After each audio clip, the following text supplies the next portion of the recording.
Pinag-uusapan nun was when I said that they don't deserve him. I'm talking about those who say bad things about him. Totoo. They do not deserve him. Okay? But there are so many people, the Muslims, the indigenous groups, ang daming people na umaasa sa kanya. So, Committee ko yun eh. yes, Yung indigenous. Tapos, minana niya, kaya nag-turnover ako sa kanya. Yun, di ba, Sen? kawawa talaga sila. So, kawawa talaga sila. Hindi pa po tapos yung We mga need him.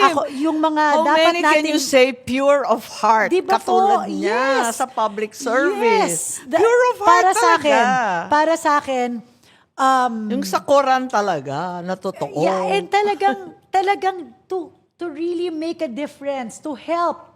Gusto Yun nga talaga sugurin yung mga Houthi sa Yeah. Iran. Kinakalat-kad ako, inis na ako. Yes. Sabi ko, Rob, hindi ko na kaya yan. Ano ko ba? So when you ask me if I want him to continue, yes.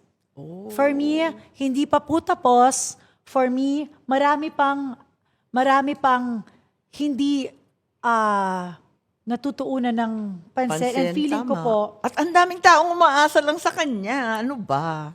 and then, di ba po dahil na,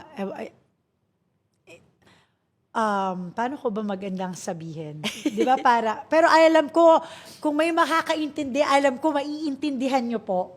Yung parang, hindi pa natin na ma-max out yung help natin kasi marami pang, pag meron tayong, kunwari, may bill na gustong ipasa, hindi lahat na ipapasa agad. Oh, hindi, Kasi, tagal. di ba? Ang tagal-tagal. Ang dami pong, lalo na dahil tayo po ay, Kaya ako tumakbo ng re-election, daming bitin. dami pong, ang dami pang kailangan gawin.